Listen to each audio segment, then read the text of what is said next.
예수님을 마시자 하는 제목으로 말씀을 나누겠습니다.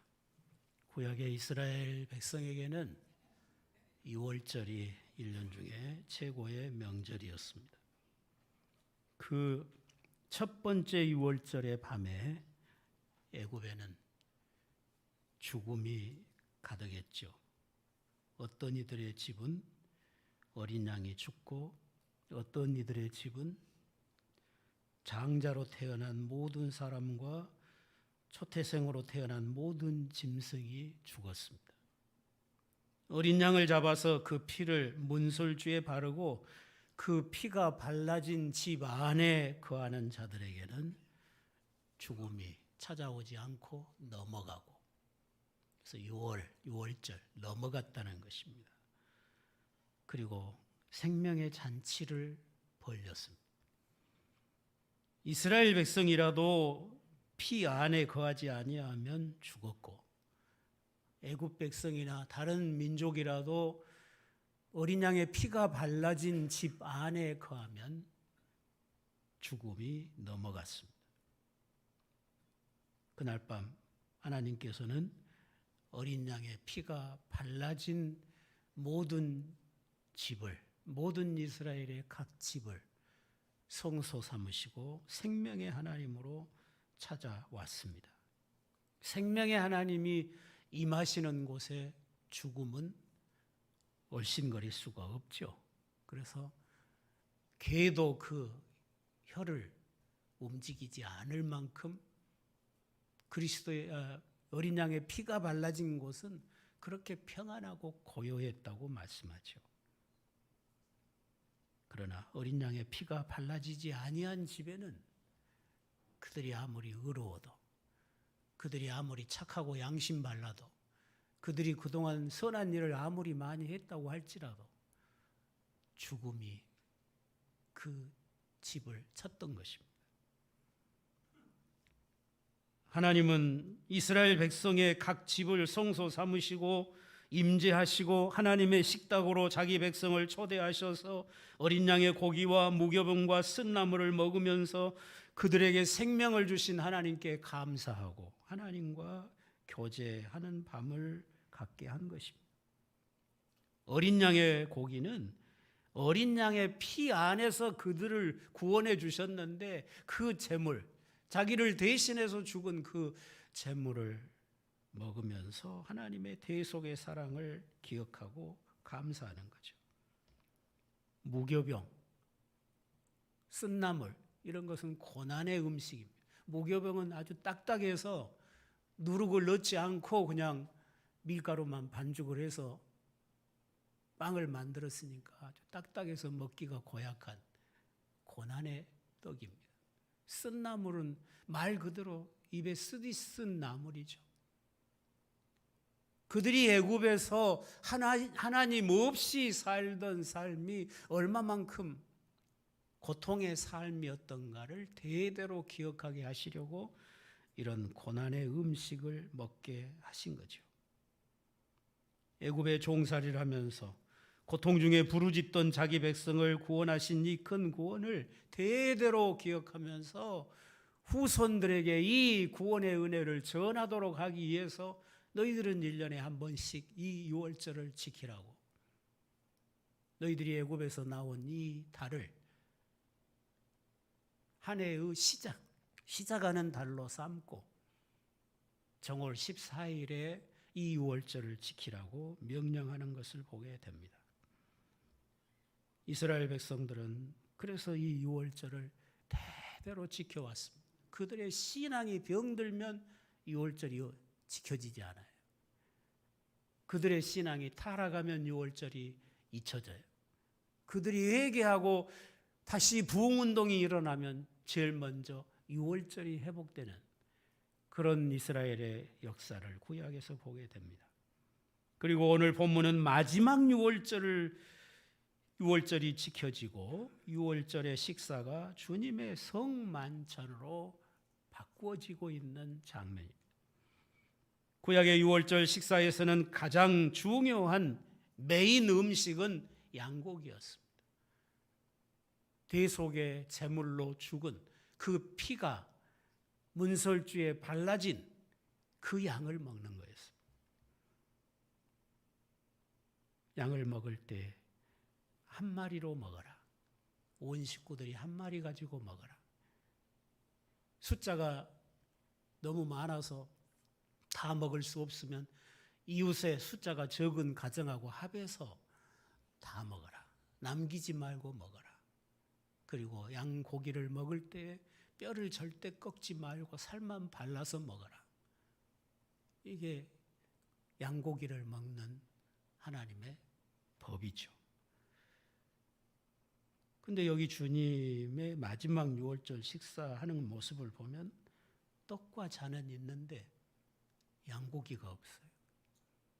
유월절은 전통적으로 어린 양이 있어야 되잖아요. 근데 여기 양이 없어요. 양고기가 없어요. 왜 그럴까요? 주님은 떡을 가지사 축복기도 하시고 이것은 내 몸이다 먹어라. 양고기 대신 주님의 몸을 먹고 있죠. 잔을 가지사 감사 기도하시고 이것을 받아 마시라. 이것은 너희들을 위하여 흘리는 바 나의 피 곧 언약의 피니라. 주님의 피를 마시라는 거죠. 물론 진짜 그게 주님의 살이고 주님의 피인 것은 아니지만 떡과 포도즙을 통해서 주님은 자신의 찢기신 몸과 흘리신 피를 그들이 대대로 기억하고 감사하고 후대에 전하도록 이 성찬 예식을 명하고 있다는 것입니다. 세례요한은 그가 예수님을 처음 만난 날에 보라, 세상 죄를 지고 가는 하나님의 어린 양이로다. 그렇게 예수님에 대해서 증거했습니다. 그로부터 600여 년 전에 이사야 선지자는 그가 찔림은 우리의 허물을 인하며 그가 상함은 우리의 죄악 때문이라.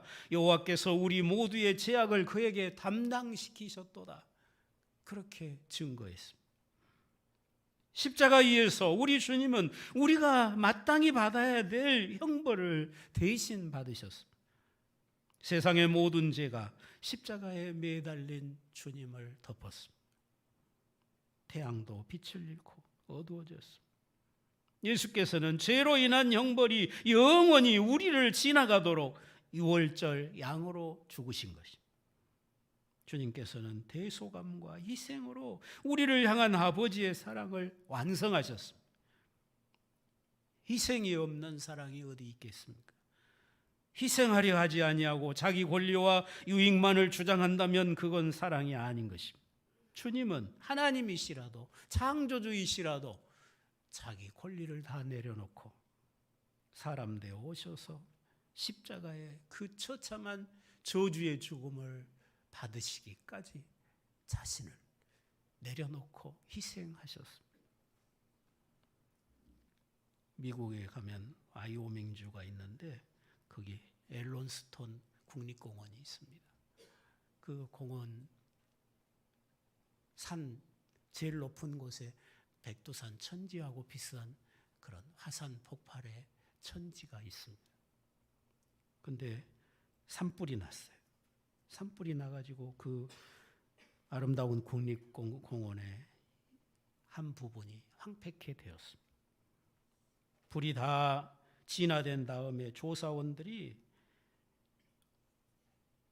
어떻게 해서 산불이 났는지 그 조사를 하느라고 산을 전부 불타버린 산을 돌아다니는데 어느 조사원이 어느 나무 밑에 재를 뒤집어 쓰고 돌처럼 굳어있는 새 한 마리를 발견했어요. 새 한 마리가 다 타져가지고 나무 밑에 웅크린 채 죽어서 재가 되어 있는 거예요. 막대기로 탁 쳐봤어요.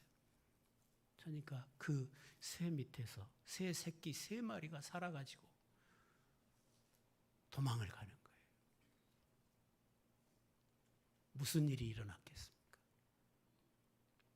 화염이 덮쳐올 때 그 어미새는 자기 새끼 셋을 자기 품에 품고 자기가 타져 죽은 거죠. 새끼들 버리고 날아갈 수 있는 그런 충분한 능력이 있는 새지만 자기 새끼를 버리고 도망갈 수가 없었어요. 그러니까 새끼들을 품은 채 거기 나무 밑에 콕 엎드려서 자기가 타져 죽으면서 새끼 셋을 보호한 것입니다. 주님은 어느 날 예루살렘 성을 바라보시면서 우십니다. 예루살렘아 예루살렘아 선지자들을 죽이고 너에게 파송된 자들을 돌로 치는 자여, 암탉이 제 새끼를 날개 아래 모음같이 내가 너희의 자녀를 모으려 한 적이 몇 번이나 있었냐? 몇 번이었더냐? 하나님께서는 자기 백성들을 자기 품에 안아 주시려고 선지자를 보냈습니다. 주의 종들을 수없이 파송했습니다. 그런데 그 백성은 하나님의 은혜를 거절하고 선지자를 핍박하고 죽이고, 왜? 선지자가 와서 죄를 책망하니까 싫은 거예요. 회개하라고 그러니까 싫은 거예요. 그 선지자를 죽여놓고는 무덤은 또 훌륭하게 만들어 놓잖아요. 멋지게 무덤은 꾸며놓고 우리 조상 중에 이렇게 훌륭한 선지자가 있었다고 자랑하고, 말도 안 되잖아요. 저그들이 죽여놓고. 이런 일이 반복됐던 것입니다. 그런데 이제 하나님이 마지막에 아들을 보냈잖아요. 아들은 공경하겠지 하고 아들을 보냈는데 그 아들도 거절하고 십자가에 못 박혀 죽이잖아요. 그러니 그 예루살렘을 주님이 바라보면서 그 예루살렘이 돌 위에 돌 하나 남지 아니하고 하나님의 심판받을 것을 생각하면서 모시는 거예요.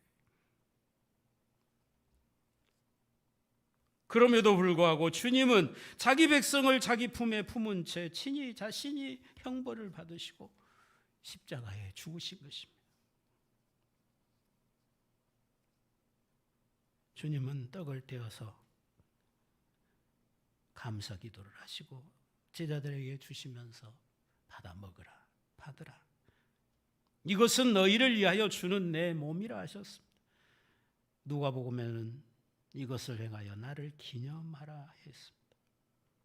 우리가 성찬상에 앉아 떡을 떼는 것은 우리를 위하여 십자가에서 자기 몸을 찢으신 그 주님의 구속의 은혜를 기억하면서 감사하면서 주님이 그 몸을 찢음으로 이루신 그 구원을 내가 받아 먹는 거잖아요.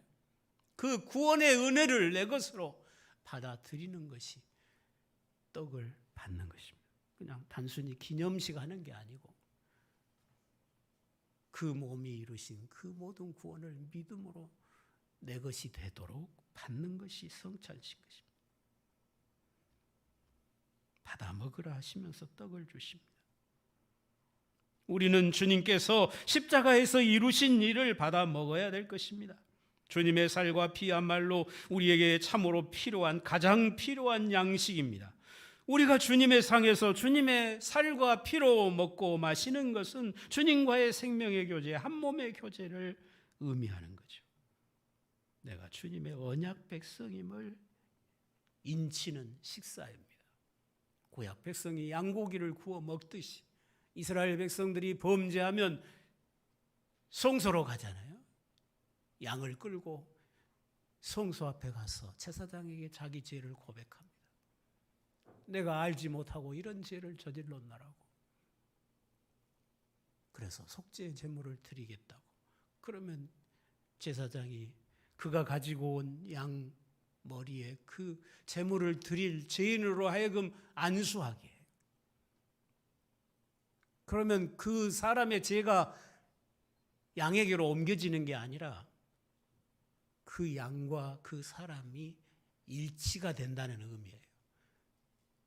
그 사람이 죄값으로 죽어야 되는데 그 사람을 대신해서 짐승을 죽게 하는 거예요. 그래서 짐승의 죽음이 그 사람의 죽음으로 간주되는 거죠. 제사장이 대신해서 그 죄인을 대신해서 속죄 제물을 드립니다.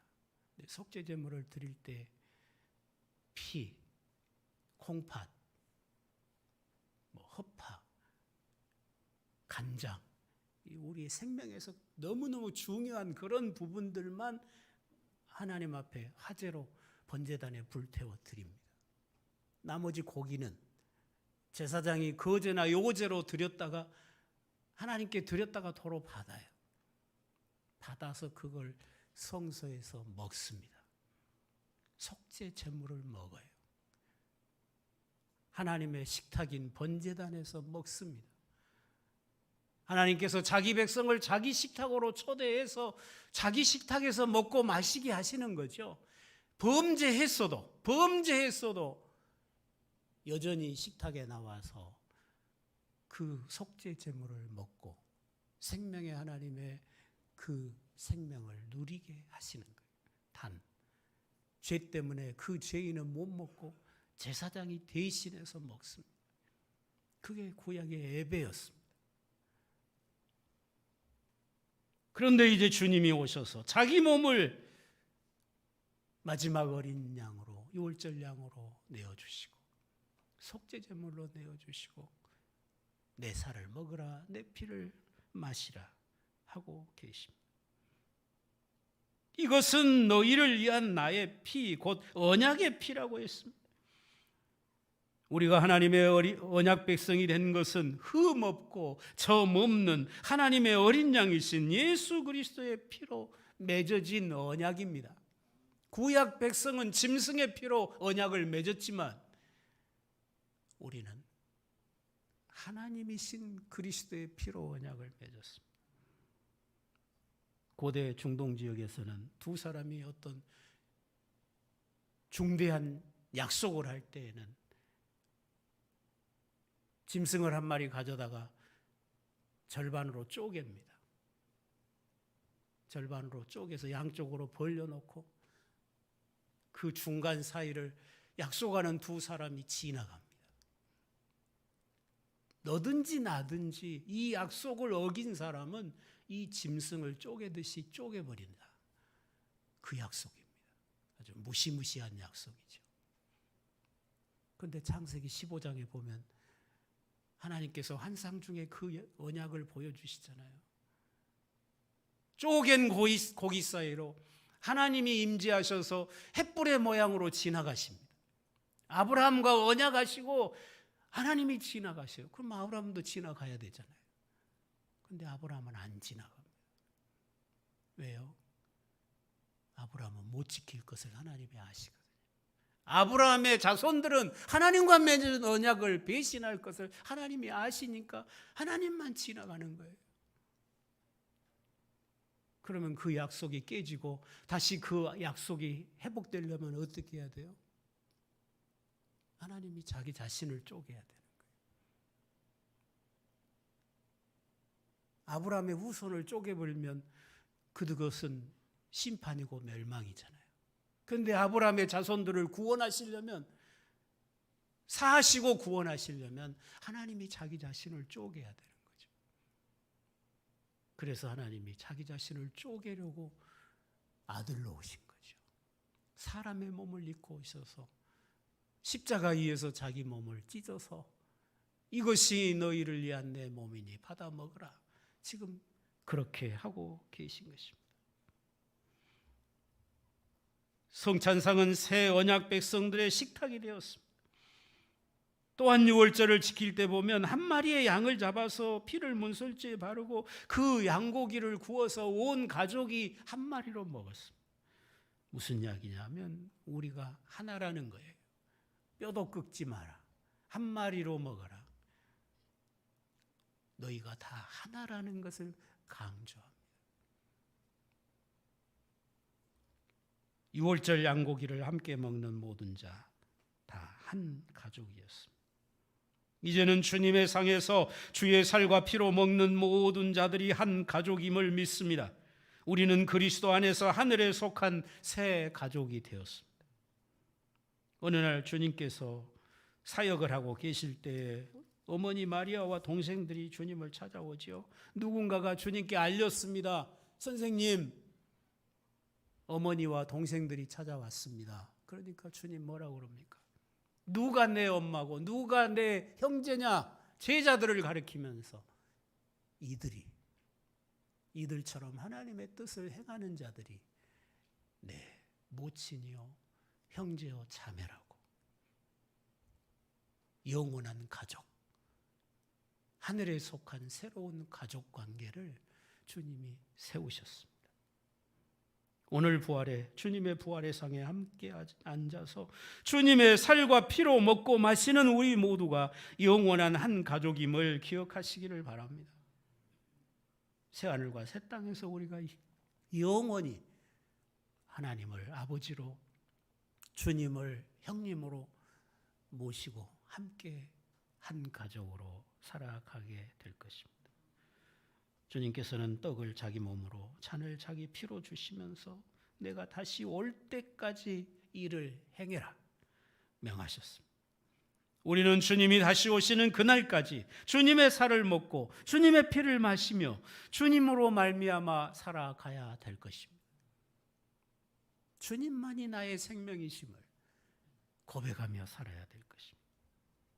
에덴 동산에서는 아담이 생명과를 먹으면서 하나님이 내 생명이라고, 하나님을 떠나서는 내 생명이 없다고 고백하며 살았습니다.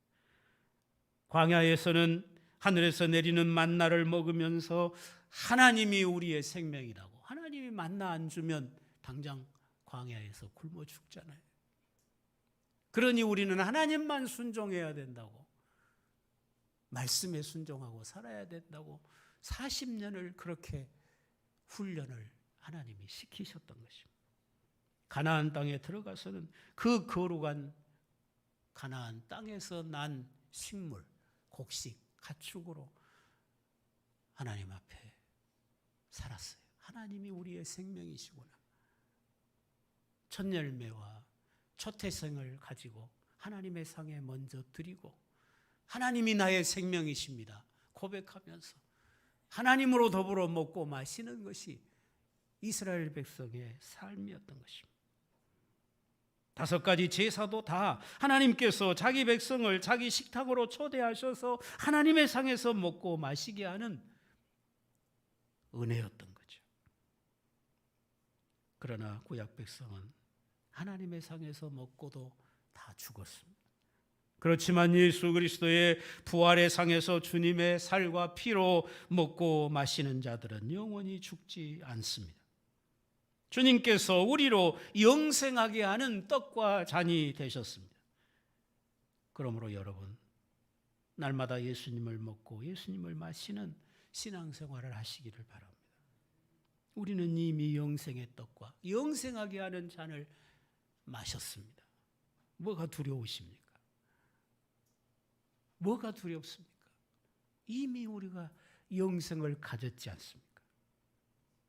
여러분이 어디에서 무엇을 먹고 마시든지 죽으시고 부활하신 예수 그리스도가 여러분의 생명임을 고백하시고 예수 그리스도가 여러분의 영생하는 양식임을 고백하시면서 주로 더불어서 감사하면서 먹고 마시는 여러분의 식탁이 되시기를 바랍니다.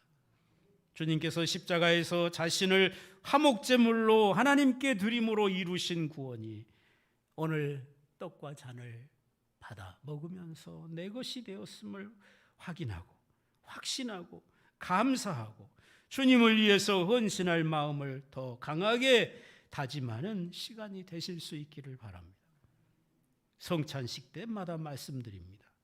회개도 없이 감사도 없이 헌신의 다짐도 없이 주의 살과 피를 먹는 그 강팍한 마음 회개하고 버리시기 바랍니다. 정말로 진실하게 주님이 내 죄 때문에 그렇게 자기 몸을 찢으시고 피 흘린 것을 기억하며 회개하시고 주님의 사랑이 얼마나 큰가를 기억하고 진실로 감사하시고 주님은 우리에게 몸을 주셨는데 생명을 주셨는데 나는 주님을 위해서 뭘 하는가? 얼마나 충성하고 있는가? 자신을 돌아보고 주님 앞에 충성을 다짐하는 그런 성찬상이 되시기를 바랍니다. 그리고 여러분이 어디에서 무슨 음식을 먹든지 모든 식사가 주님의 상에서 주님으로 더불어 먹고 마시는 거룩한 성찬의 삶이 되시고, 주님과 교제함으로 먹고 무엇을 하든지, 먹든지 마시든지 무엇을 하든지 주의 영광을 위해서 살아가는 거룩한 성도들이 되시기를 주의 이름으로